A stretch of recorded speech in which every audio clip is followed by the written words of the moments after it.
There is Vaishali with black facing Karthikeyan. That's one game to keep an eye on, the Indian Derby.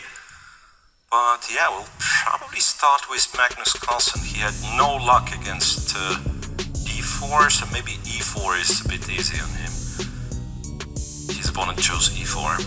And Magnus replied with g6. g6, d6, isn't it like... For the defense. Oh, actually, I was gonna say Magnus has been honing this particular defense against the young Indian talent. You know, I've seen him on the Champions Chess Tour play this against Pragnananda, Gukesh, Aragaisi. He wants them to come forward, and then he will just use his positional prowess to, of course, take the game in a counter-attack. But it is a sign that Magnus means business. Right, but also that means you're taking strategical risks. Come back, bishop c4. But are you that unhappy about it? So knight c4, yes, bishop goes to c1, but the knight on c4 is also kind of hanging in the air a little bit. And your bishop on e3, so he developed the bishop on e3 on move 4 with, you know, perhaps intentions to go queen d2 and to trade the bishop on h6, right, initially. So now the bishop on e3 is not doing all that much. I think if we reach this position, I think it's better for black a bit, because after d5 you have to do something with this pawn. If you push it, then the bishop has very good diagonal, but if you don't, then this knight can always jump back to d6. Fair point. d5 is the key idea. But then, after knight b1, doesn't he have d5 nonetheless? After knight b1 instead of knight e2. Because that was the only thing I was unsure of. Like, you do have squares for your piece, the bishop goes to g7 obviously, and so on, but what's your kind of playing with black, what's your ideal setup in the center looks like? Are you looking for c5, are you looking for e5? That's always a question, yeah. And if d5 is an option, it might be quite good. And he just moved.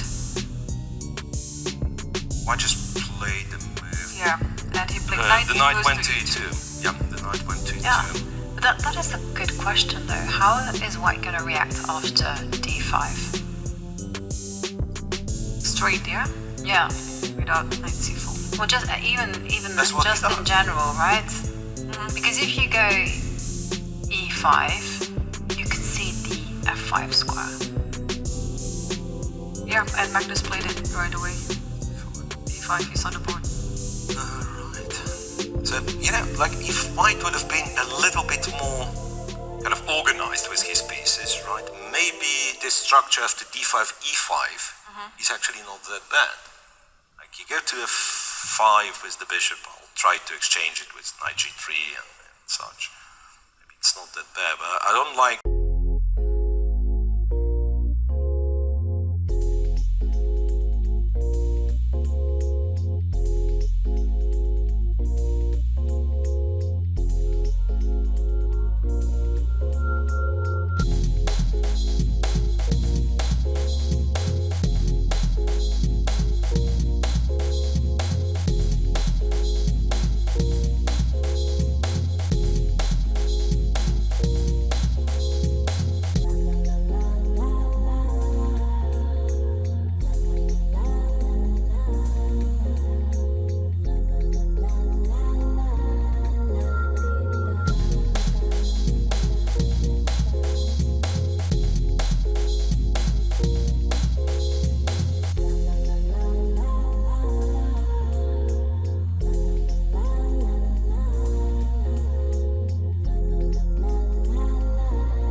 Talk us through your emotions of that one, because you mentioned that you got down to 2 seconds, and in breaking news, we actually have to go and take a look at the game between Pranesh and Magnus, because it looks like the players have agreed a draw.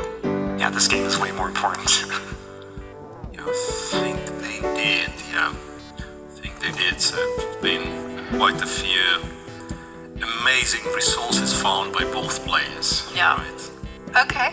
No, because it was a fantastic game that Magnus played, managing to sacrifice a rook.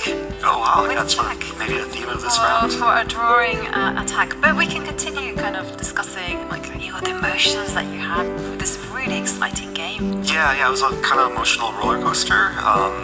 As is like every chess game I play these days. I really thought I was close to winning, and then I thought I was close to losing, so I'm still kind of cooling down from the adrenaline high. But I'm super curious to analyze this game in depth and take away a lot of lessons. It was a kind of departure, because we have seen you play earlier on quite solid games, the London system. You would get a variation where you were slightly better, and here it was just all hell broke loose on the board. Yeah. Something that you're doing deliberately to kind of mix up the style so that you can just improve, I guess. It really depends on the opponent, and I mean, with every opponent I prepare for, I try and get a sense of their style, maybe what positions they're less comfortable with. And against this opponent, I thought that I would go for deeper opening preparation, because I saw in a lot of his games he's mixing things up, and I wasn't expecting him to be so deeply prepared, but it just turned out that we were both deeply prepared in a super short variation, and sometimes you just have to do what the position calls for. Yeah. No, it was a fantastic game. I like this rook c6. I like both sides.